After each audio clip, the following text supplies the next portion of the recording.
Saudara percaya itu? Amin. Sudah 3 minggu saya ada di Toronto lagi, setelah 49 hari berkelana di Indonesia dan di Taiwan. Saya mengucap syukur karena selama 49 hari itu Tuhan peliharakan akan kesehatan kami berdua. Saya percaya itu juga karena doa-doa saudara-saudara sekalian.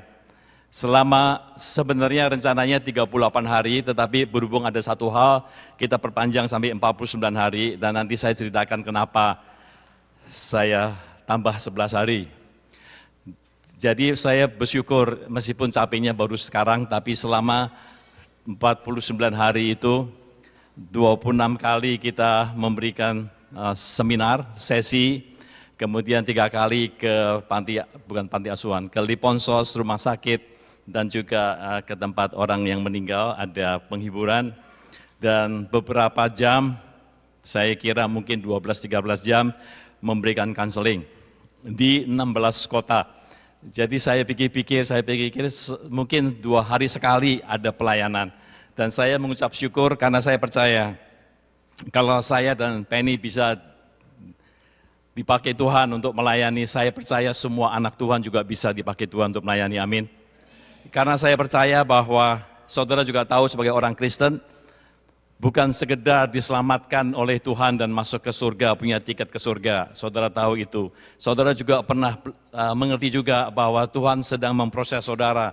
Saudara dididik, saudara didisciple, saudara diajar, saudara dihajar, saudara dikasih pelajaran, dikasih pengalaman hidup dan lain sebagainya, supaya saudara mempunyai karakter Kristus. Saudara juga mengerti. Tapi saya percaya bukan hanya itu saja, karena Tuhan juga bilang bahwa Tuhan juga mau untuk kita melakukan hal-hal yang besar, hal-hal yang sama seperti Tuhan lakukan, malahan jauh lebih besar.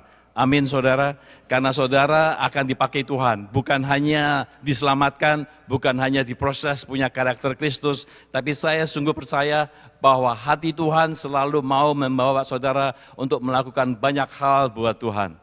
Tangkap itu saudara, dan tahun ini 6 bulan terakhir kita akan berbicara banyak mengenai apa yang dapat kita lakukan untuk Tuhan. Amin saudara. Dan saya nggak akan banyak berbicara mengenai apa yang terjadi di dalam pelayanan kami pada tahun ini, tapi saya jatuh cinta kepada apa yang Tuhan kerjakan kepada kita berdua.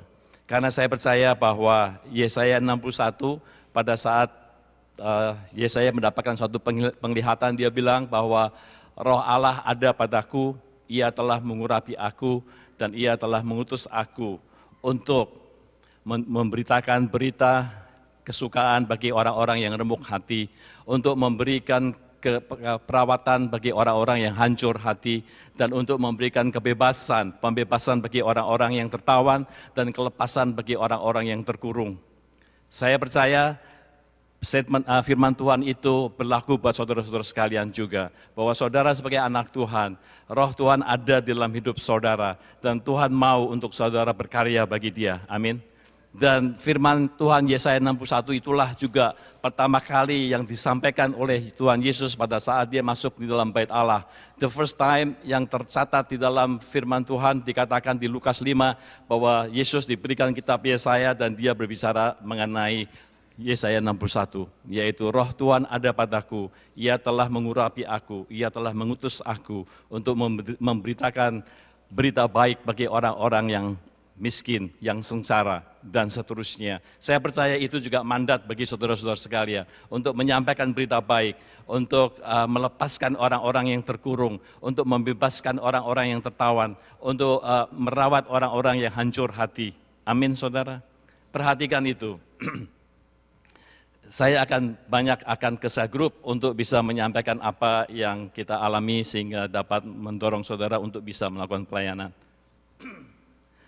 Satu kali di Jakarta ada seorang pejabat diundang untuk membuka pameran lukisan, dan dia datang dengan ajudannya, dan setelah dia sampai dia teringat bahwa kacamatanya kelupaan di rumah. Lalu dia bilang sama ajudan, wah celaka ini, kacamata saya kehilangan, kacamata saya ketinggalan. Lalu ajudannya bilang, siapa? Jangan takut, saya bantu. Katanya. Oke, si pejabat tenang dia. Lalu dia diundang, seperti biasa pengguntingan pita, no problem. Dia gunting itu pita, kemudian pameran dimulai. Dan seperti biasa, dia harus jalan keliling, lihat lukisan-lukisan, diiringi oleh tamu-tamu VIP. Kemudian dia lihat satu gambar, dia pandang, dia nggak pakai kacamata.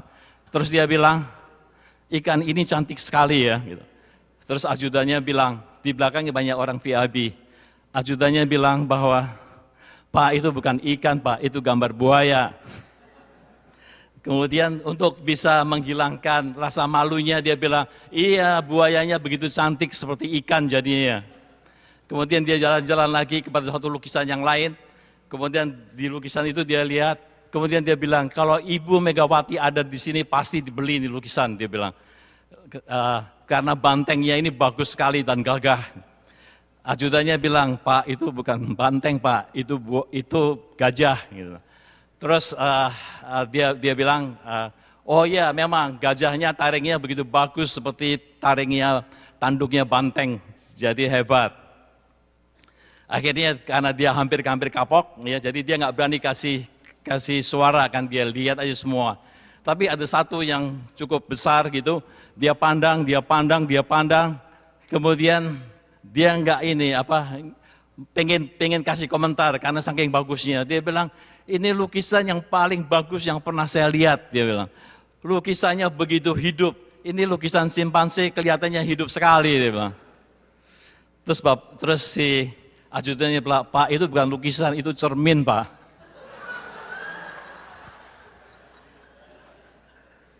Saudara, perspektif kita adalah sangat penting. Karena kalau perspektif kita, penglihatan kita salah, maka apa yang kita tafsirkan itu juga keliru. It's wrong. Dan di dalam hidup ini, saya tahu bahwa pejabat itu solusinya adalah pakai kacamata. Dengan kacamata dia pasti bisa lihat dengan baik. Tapi banyak hal di dalam hidup ini, bahwa yang membuat perspektif kita salah, yang membuat perspektif kita keliru, itu bukan hal-hal fisik seperti kacamata atau apa, tapi yang ada di dalam hati ini loh Pak. Ada di dalam hati ini, hampir saya bilang dalam hati ini loh Pak. Ada di dalam hati, di dalam jiwa, di dalam emosi, dan juga di dalam pikiran kita. Itu yang membuat perspektif kita keliru. Dan pada hari ini apa yang Tuhan yang mau disampaikan, Pastor John sudah memberikan tema mengenai perjamuan kudus, mengenai Holy Communion. Apa sih Holy Communion artinya? Dan dikaitkan dengan kuasa iblis sudah direbut. Jadi kita mau belajar sehingga perspektif kita sebagai orang Kristen, kita tahu betul apa arti perjamuan kudus yang kita lakukan, tahu betul apa maksud Tuhan di dalam untuk kita memperingati akan kematian dan kebangkitan Kristus melalui perjamuan kudus ini. Sehingga dengan harapan saya, saudara-saudara juga bisa mengerti bahwa sebagai orang Kristen, apa yang perlu dilakukan, apa yang kita tahu pasti bahwa Tuhan senantiasa berserta dengan kita. Amin, saudara. Kita baca lagi di 1 Korintus 11 ayat 23 sampai 26.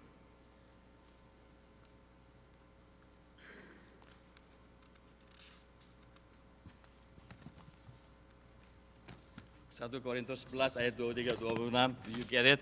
1 Korintus 11, 23-26. Oke, 1 Korintus 11 ayat 23-26, jadi kita lihat lagi ya.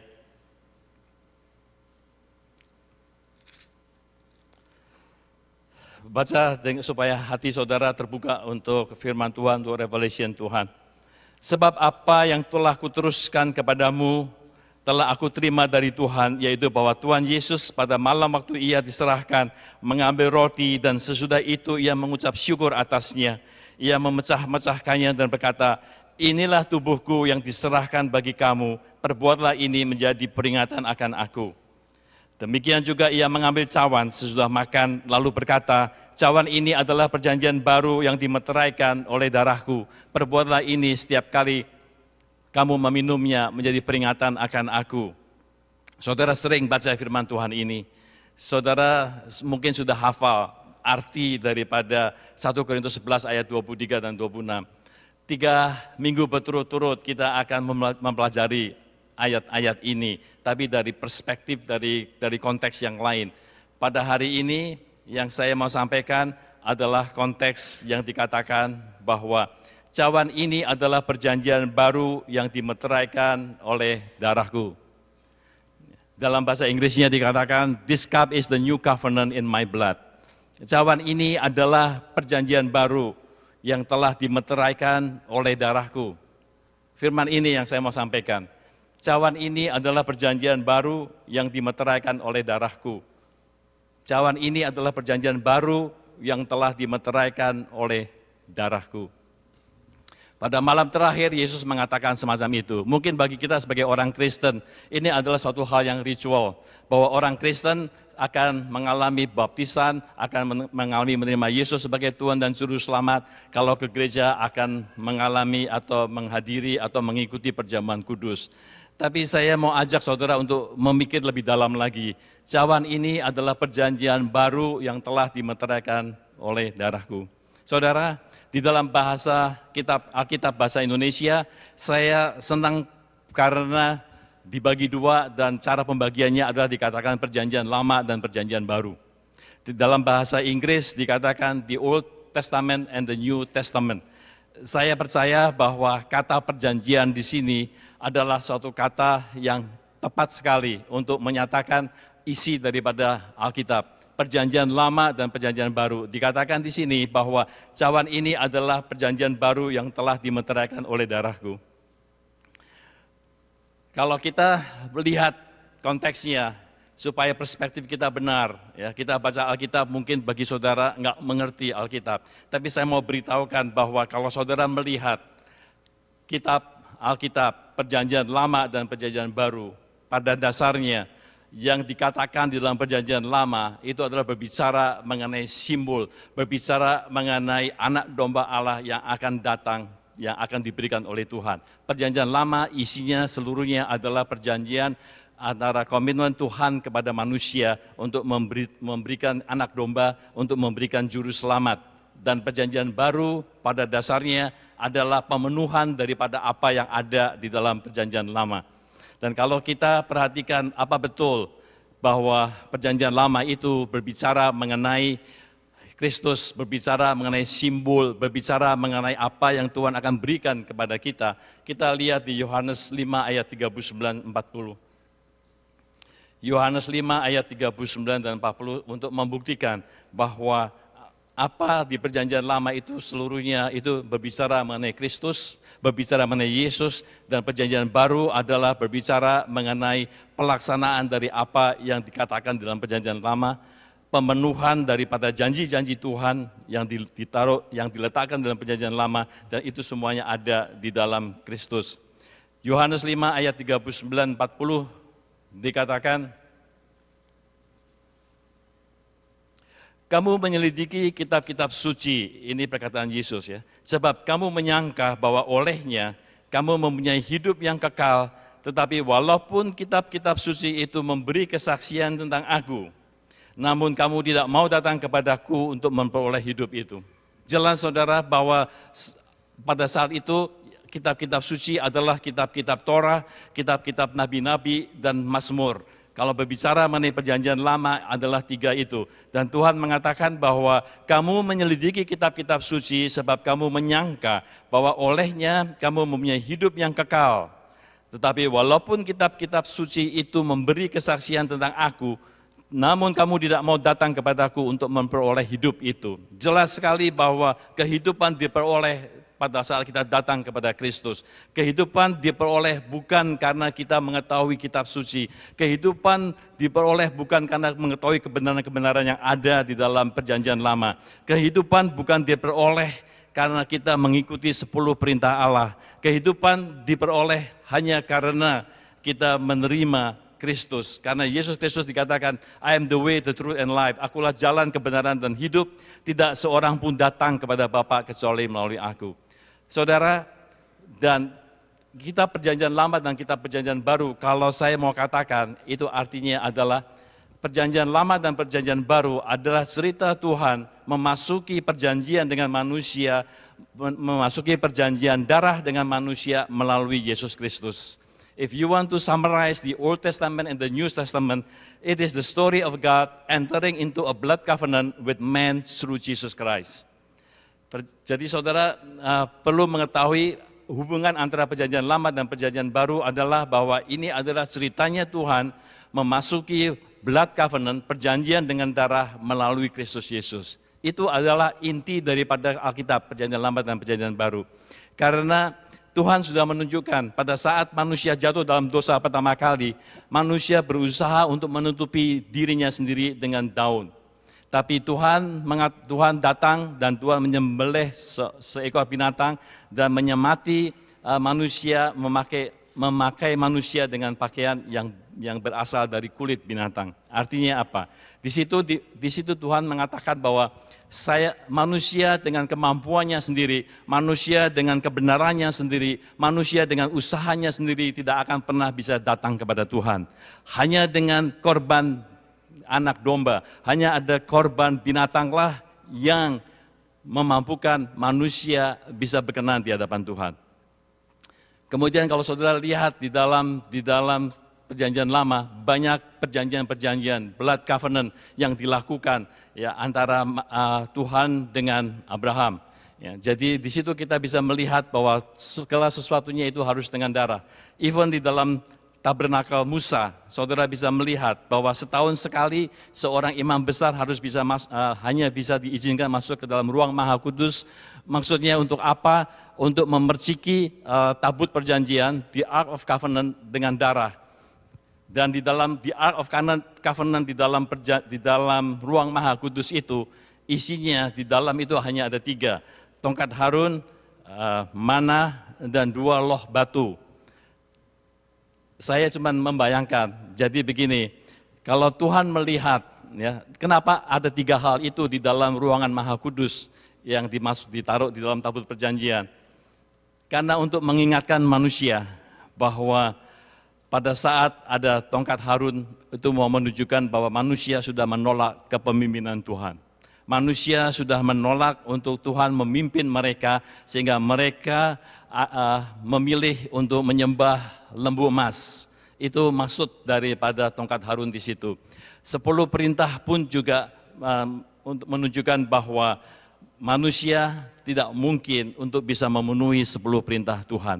Manusia dengan kebenarannya sendiri tidak mungkin bisa mengikuti apa yang Tuhan mau. Dan itu menunjukkan bahwa Tuhan itu kudus dan manusia itu tidak kudus dan berdosa. 10 perintah hanya membuktikan bahwa manusia butuh Tuhan, manusia butuh sesuatu. Dan mana itu menunjukkan bahwa manusia menolak provision daripada Tuhan. Manusia selalu mencoba untuk cari jalannya sendiri dengan berusaha sendiri. Dengan 3 hal itu Tuhan mau menunjukkan kepada manusia, mau mengatakan manusia dengan kekuatan kamu sendiri, kamu tidak mungkin akan dapat mendekat kepada Tuhan. Tidak akan dapat dipulihkan hubungan saudara dengan Tuhan.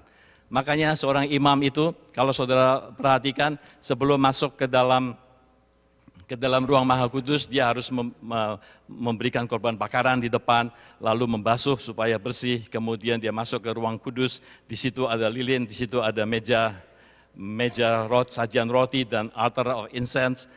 Dia juga memercikan darah yang datang dari depan di situ, kemudian dia masuk.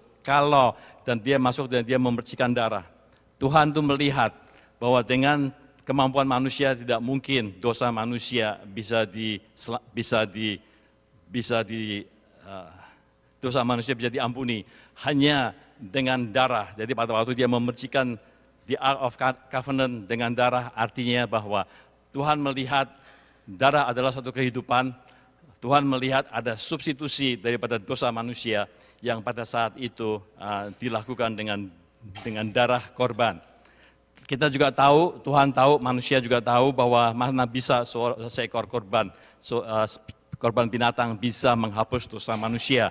Tapi semuanya itu adalah simbol, semuanya itu adalah menunjukkan bahwa pada saat itu memang dosa manusia di cover up, ditutupi, ya, dan Tuhan melihat ada darah, ada kehidupan yang dikorbankan untuk menutupi dosa manusia. Sebab Tuhan nanti di dalam kehidupan Yesus Kristus, Tuhan nanti dalam memberikan janjinya akan memberikan anak domba Allah yang tidak bernoda. Amin, saudara. Dan dosa diampuni bukan karena kita baik, bukan karena kita melakukan firman, bukan karena kita menjadi orang yang baik dan benar, tetapi dosa kita diampuni karena ada kuasa darah anak domba. Amin, saudara. Karena anak domba yang disembelih, anak domba yang mencucurkan darahnya di atas kayu salib, anak domba yang tidak bernoda itulah yang mampu untuk menutup atau menghapus semua dosa manusia. Jadi saya percaya kalau dikatakan bahwa dosa dahulu, sekarang, dan yang akan datang itu terhapus karena darah anak domba. Amin. Tetapi status kita, posisi kita diselamatkan. Tapi fellowship kita, hubungan kita dengan Tuhan tergantung daripada kehidupan kita sehari-hari. Tergantung daripada apakah saudara melakukan banyak hal yang berkenan di hati Tuhan. Melakukan banyak hal yang Tuhan mau untuk kita lakukan. Sehingga oleh karena itu ada darah yang sudah selesai, once for all, kita diselamatkan oleh darah anak domba. Tetapi hidup kita hari demi hari ada yang harus dibersihkan. Makanya di depan itu, di altar dari tabernakel kalau mau digambarkan, bukan hanya mezbah korban bakaran, tapi ada bejana pembasuh, di mana bejana pembasuh air menyatakan firman Tuhan. Kita mengaca di bejana pembasuh, banyak hal yang salah dalam kehidupan kita dengan firman Tuhan, itu kita dibereskan dan dibenarkan. Amin, saudara. Amin. Dan kalau saya tadi dikatakan bahwa cawan ini adalah perjanjian baru yang dimeteraikan oleh darahku. Itu berbicara mengenai perkataan-perkataan perjanjian.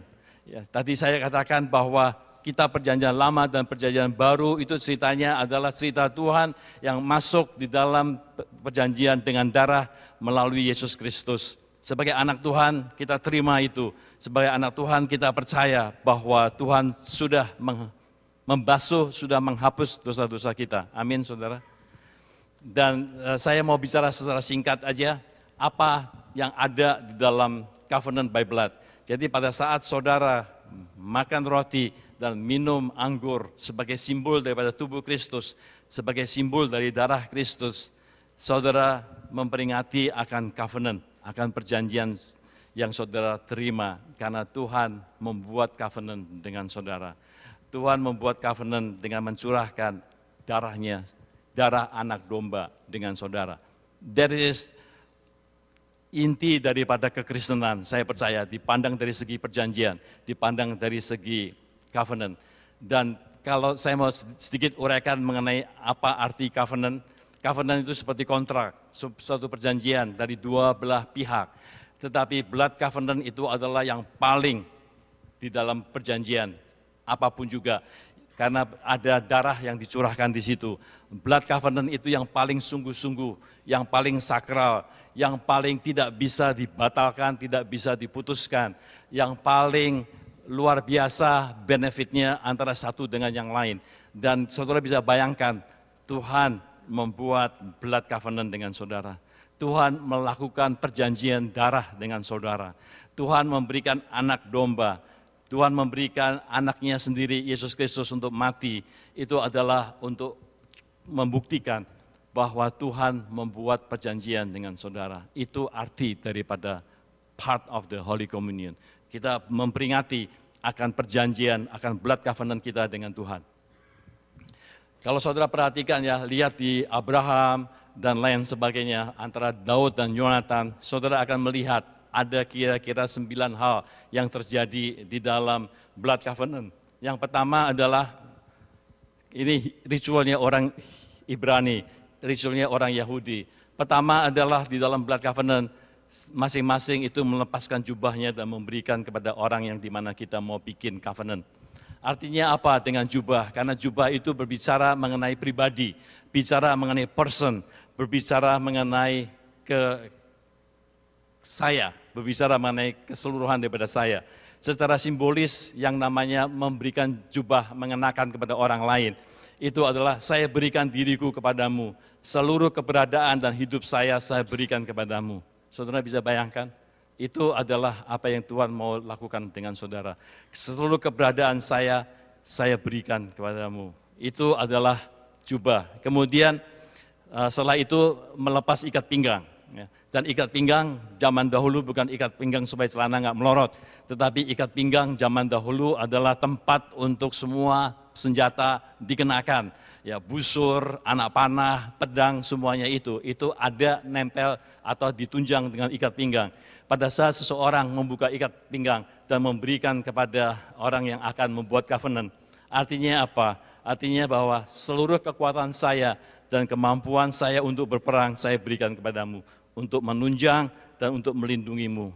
Dan musuhmu adalah musuh saya, dan musuh saya adalah musuhmu. Itu artinya blood covenant, itu artinya pada saat kita lepas ikat pinggang. Saudara bisa bayangkan lagi sekarang bahwa Tuhan kita adalah Tuhan yang pegang janji. Kalau saudara baca misalnya Musa pada waktu sebelum dibawa keluar diangkat oleh Tuhan dan membawa keluar seluruh umat Israel dari Mesir. Tuhan selalu dikatakan saya lupa di pasalnya, tapi dikatakan bahwa Tuhan melihat seluruh kesengsaraan dan keluhan, penderitaan dan seruan dari umatnya yang di Mesir. Dan Tuhan mengingat perjanjiannya dia. Dan karena dia ingat perjanjian, lalu dia mengutus Musa dan seterusnya saudara lihat. Jadi saudara perhatikan bahwa selalu Tuhan itu ingat perjanjiannya dia, ingat perjanjiannya dia, ingat perjanjiannya dia. Dan dia ingat perjanjiannya dia dengan manusia adalah blood covenant. Ya, jadi melepas ikat pinggang berarti bahwa engkau berperang, tetapi engkau memakai kekuatan, memakai kemampuan saya berperang. Jadi sebagai anak Tuhan, sebagai orang Kristen, saudara tahu, saudara melawan banyak tantangan di sini, saudara berperang melawan orang-orang yang tidak menyukai saudara atau musuh-musuh saudara, ya kuasa iblis dan sebagainya. Saudara tahu bahwa yang berperang itu adalah Tuhan. Amin, saudara. Tidak dengan kemampuan sendiri, karena saudara tahu bahwa perjanjian darah adalah bahwa Tuhan mengatakan bahwa seluruh kemampuanku, seluruh kekuatanku, aku berikan kepadamu, dan seluruh musuhmu adalah musuhku, dan Tuhan yang berperang. Dengan pengertian semacam itu, saudara lebih yakin dan saudara lebih berani untuk melakukan apa yang Tuhan mau untuk saudara lakukan. Kemudian kalau yang ketiga adalah bahwa blood covenant selalu ada korban yang harus dipotong. Dan kalau saudara baca di Kejadian 17 atau 15, pada saat Abraham membuat perjanjian dengan Tuhan, blood covenant, itu ada beberapa binatang yang dipotong dua, kemudian diletakkan dibelah dua, darah mengalir di situ, dan dua orang yang membuat covenant itu akan saling membelakangi dan berjalan angka 8 untuk, jangan tanya kenapa angka 8, angka 8 untuk membuat covenant, untuk mengatakan bahwa kalau saya mengingkari janji saya, seperti inilah akibatnya. Karena betul-betul sakral, betul-betul kudus untuk memotong korban di dalam blood covenant. Yang keempat, mengangkat tangan kanan dan mencampurkan darah kita masing-masing. Jadi palm ya itu di darah dan ditempelkan. Itu yang memberikan tanda bahwa saat ini sekarang darah kita bersatu. Saat ini sekarang bahwa kehidupan kita adalah kehidupan yang baru. Saat ini adalah bahwa berdua bercampur menjadi satu. Zaman sekarang orang jabatan tangan, nggak pakai darah. Tapi jabatan dan orang itu, kalau dulu yang namanya teman, itu betul-betul teman yang membuat covenant. Dan sekarang sudah luntur, orang pengertian sekarang sudah agak lain dan beda dengan apa yang Alkitab terangkan atau ritual daripada orang-orang Ibrani ini. Dan yang kelima adalah kita menukar atau exchange name. Kita masih dalam perkawinan, kita masih pakai itu, bahwa yang istri pakai nama suami, ya, itu exchange name, memakai nama. Makanya Abram, Yahweh, itu dua covenant. Yahweh dia ambil hanya dikasih ke Abram, jadi namanya Abraham. Kemudian Tuhan mengatakan Allah Abraham, Allah Ishak dan Allah Yakub. bukan hanya sekedar Allahnya Abraham, Allahnya Ishak dan Allahnya Yakub, tapi dikatakan Allah Abraham, Allah Ishak dan Allah Yakub. Dia pakai nama Abraham untuk dirinya sendiri, itu covenant. Kemudian yang keenam, buat goresan tanda dan menggosok satu dengan yang lain sebagai kesaksian adanya covenant. Mengingatkan kita akan masing-masing tanggung jawab di dalam covenant ini. Karena di dalam covenant selalu ada aset, selalu ada liability, bahwa hartaku adalah hartamu, tapi juga hutangku adalah hutangmu juga. Ya, jadi di dalam covenant, kalau sudah covenant itu, kalau kita bayar sesuatu, itu tidak hanya dengan uang kita, tetapi uang bersama. Ya, itu arti daripada covenant. Kemudian yang kedelapan, makan makanan peringatan, eat memorial meal untuk melengkapi covenant union. Ini yang kita lakukan. Yang ada di dalam meja sajian, di dalam ruang tabernakel, itu yang kita lakukan. Kita makan makanan untuk melengkapi covenant union. Jadi pada saat saudara minum cawan, minum anggur dan makan roti, itu berbicara mengenai mengingat kembali covenant saudara dengan Tuhan. Menggantikan binatang dan darah, sekarang kita memakai roti dan anggur. Ini adalah simbol dari tubuhku dan sekarang aku masukkan ke dalammu. Anggur juga demikian, ini adalah simbol dari darah hidupku yang sekarang ada di dalam darahmu. Itu arti daripada Holy Communion. Itu arti daripada kita memasuki dan mengingat akan covenant kita dengan Tuhan. Amin, saudara. Jadi kalau saudara perhatikan banyak ayat-ayat dalam Alkitab, kata-katanya agak aneh. Tapi kalau saudara membaca dengan konteks, dengan perspektif dari perjanjian yang sudah dilakukan, mengerti. Contohnya, lebih besar dia yang ada di dalamku daripada dia yang ada di dunia. Apa artinya? Karena covenant tadi dikatakan bahwa Tuhan ada dalam kita, ya, di dalam kita dan kita ada di dalam Tuhan. Segala perkara dapat kutanggung di dalam Dia yang memberikan kekuatan padaku. Covenant statement. Atau satu lagi, bahwa hidupku bukannya aku lagi, tapi Kristus yang hidup di dalam aku. Itu semua adalah bicara mengenai covenant statement. Semuanya adalah karena covenant. Jadi saudara, saya mau ajak untuk saudara melihat, menambah kekayaan daripada iman saudara, bahwa saudara sesungguhnya membuat perjanjian dengan Tuhan. Tuhan membuat perjanjian dengan saudara. The Old and the New Testament is God's story entering a blood covenant with man through Jesus Christ. Itu artinya, dan kemampuannya, kekuatannya luar biasa. Karena dikatakan kalau saudara tahu itu betul, ya, saudara mengerti bahwa dengan darah anak domba, dengan kesaksian, iblis dikalahkan. Tadi saudara sudah nyanyikan, dengan darah anak domba, dengan kesaksian kita, iblis dikalahkan. Itu bicara mengenai covenant. Bicara mengenai perjanjian yang saudara sudah lakukan bersama dengan Tuhan. Kalau Tuhan berjanji, Dia akan pasti penuhi, amin. Kalau Tuhan berjanji bahwa aku akan membela engkau, Dia akan bela. Kalau Tuhan berjanji, Dia akan melindungi, memberkati, dan mensupport kita, Dia akan melindungi, menolong, dan mensupport kita, amin saudara. Karena bukan karena kita baik, tetapi Tuhan pegang janji, Tuhan masuk di dalam covenant. Kita sering menganggap remeh covenant kita dengan Tuhan.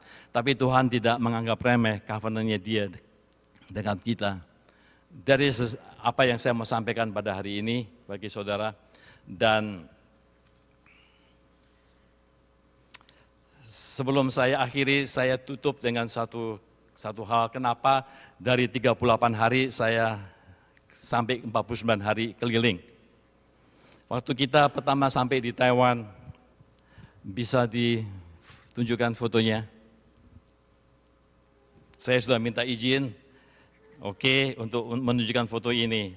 Foto ini, kalau saudara lihat yang di belakang itu, couple yang pakai baju biru, yang nangis melulu di dalam seminar, dia selalu bawa tisu, dan itu suaminya. Suaminya bukan orang anak Tuhan, tetapi beberapa bulan sebelum kami ke sana sudah menjadi anak Tuhan.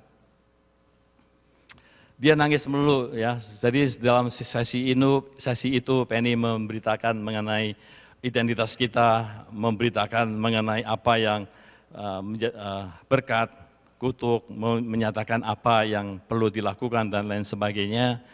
Dia terkonflik dan dia sebenarnya punya kanker. Kankernya stadium 4, ini yang saya dengar sebelumnya. Dan waktu kita layani dan seterusnya, kelihatannya belum tuntas. Makanya waktu kita dan saya harus pulang, harus pergi ke Indonesia pada saat itu karena jadwalnya itu Senin sampai Rebu sudah ke Manado, Kamis sudah melayani. Jadi nggak mungkin bisa ditunda untuk melayani mereka.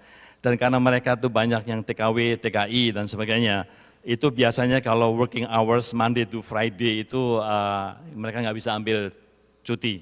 Di situ handicap dari kalau kita melayani di Taiwan banyak TKI, TKW-nya. Jadi setelah kita pulang di Indonesia, kita berusaha untuk membuat supaya kalau kita balik ke Toronto, kita masih bisa sempat beberapa hari lagi di sana untuk membereskan, untuk tanya apa yang harus dilakukan dan sebagainya. Karena saya percaya, apalagi suaminya, dia baru di dalam Tuhan. Dia tidak terlalu banyak mengerti, jadi banyak yang harus dimasukkan di dalam pengertiannya dia sebagai anak Tuhan itu punya otoritas, punya wewenang, otoritas dan punya kekuatan apa sebagai anak Tuhan dan sebagainya. Akhirnya dia mengerti dan kita minta untuk dia selalu berdoa buat istrinya. Dan akhirnya saya waktu sampai di sini tanggal berapa saya lupa. Bulan Juli saya dapat Facebook dari Tintin. Tintin itu saudara mengerti dia anak ICF dulu, mungkin orang-orang yang datang tahun 1999 ke kemari atau 1997, 1998 tahu siapa Tintin. Jadi next, ini kesaksian dari Tintin yang dikatakan, saudara bisa baca sendiri ya.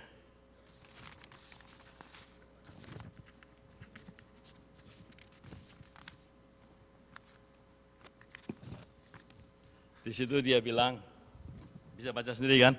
Ko Billy Cipeni just want to let you know that Ci Lily went to the doctor to recheck on Monday. The 2 tumors in her womb are totally gone. Then the doctor found another new tumors in her breast that day and said it could be dangerous because she just completed 22 times chemo. So asked her to check again on next Thursday. She went home for the next 3 days. Her husband just kept praying. On Thursday, the doctor found the so-called new tumor in her breast totally gone. Praise God, she is totally healed. Amin, saudara. Poin yang saya mau katakan di sini, bukan doanya Penny dan saya. Bukan. Kita melengkapi mereka untuk bisa stand firm dengan apa yang Tuhan dapat lakukan di dalam hidupnya. Suaminya adalah orang baru dalam Tuhan, tidak terlalu banyak mengerti, jadi kita berdoa apa yang harus kita berikan kepada dia, dan kita memberikan your identity, your core identity sebagai anak Tuhan, sebagai a new creation, otoritas dan kekuatan apa yang kamu sudah dapat dan sebagainya, dan dia pegang itu dan dia berdoa. Suaminya yang baru, belum setahun, saya kira hanya beberapa bulan, dapat berdoa sedemikian rupa, beriman, sampai dia dapat mendoakan istrinya, sampai kita bisa melihat apa yang sudah terjadi. Amin, saudara. Kalau dia bisa beberapa bulan, ya, saya percaya saudara juga bisa. Amin. Dan saya sungguh senang sekali melihat banyak anak-anak Tuhan yang bertumbuh, banyak menjamah dan memberkati komunitas dan sebagainya, sehingga mereka dapat dipakai Tuhan. Itu yang saya lihat, dan saya jatuh cinta sama pelayanan Tuhan, jatuh cinta kepada 2 tempat sebenarnya, di Taiwan sama di Manado, dan saya berharap kalau Tuhan buka jalan, kita akan melakukan lagi perjalanan ke Taiwan dan Manado, tapi saya berharap saya bisa bawa tim di sini. Ini keduluan, saya nggak boleh ngomong begini, belum minta izin, jadi tadi ya saya tarik kembali. Tapi itu harapan saya, secara informal saya berharap bisa bawa, kita memberkati orang-orang di sana, merawat orang-orang yang remuk hati, membebaskan orang-orang yang tertawan, melepaskan orang-orang yang terkurung. Itu adalah kehendak Tuhan buat kita, amin saudara. Jadi kita perlu melakukan. Dan hari ini sebagai langkah praktis, Pastor John minta saya harus punya aplikasi. Saya berdoa, saya ketemu dua.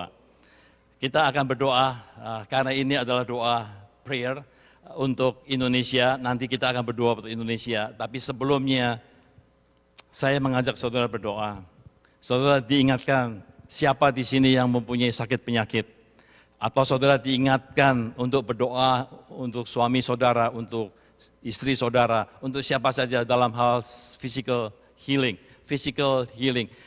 Saya mau untuk saudara bersatu hati, kita berdoa korporat untuk berdoa biar kuasa iblis dikalahkan, biar kesaksian kita mengalahkan kuasa iblis, dan darah anak domba yang kita sudah masuk di dalam Holy Communion bisa terjadi dalam hidup kita. Amin saudara. Saudara mau untuk saudara berdoa, Tuhan mendengar doa saudara dan Tuhan melakukan banyak hal mujizat. Amin saudara. Itu aplikasi yang saya mau untuk kita sama-sama beriman untuk itu. Ya, jadi apa yang kita mau lakukan? Kalau saudara punya sakit penyakit atau kalau saudara punya suami atau istri yang sakit, yang saudara punya hati untuk berdoa, saudara berdiri di tempat saja. Saudara berdiri di tempat. Dan saya minta orang-orang yang bukan orang-orang, saudara-saudara sekalian yang sudah mendengar firman Tuhan ini, bahwa di dalam darah anak domba, di dalam kesaksian kita, iblis dikalahkan. Amin. Tidak ada satupun yang Tuhan tidak bisa melakukan dalam hidup ini. Jadi saya minta untuk saudara beriman, saudara berdoa juga dengan orang-orang yang berdiri di sekitar mereka dan saudara doakan mereka. Saya yakin bahwa nggak perlu Pastor John atau Herni atau saya atau Penny yang berdoa, tetapi saudara bisa berdoa. Langkah praktis lakukan karena kita adalah saudara seiman di sini, dan dengan ini saudara akan secara sedikit demi sedikit Tuhan akan bawa saudara kepada hal-hal yang lebih besar, akan bawa saudara ke tempat-tempat lain. Amin. Amin.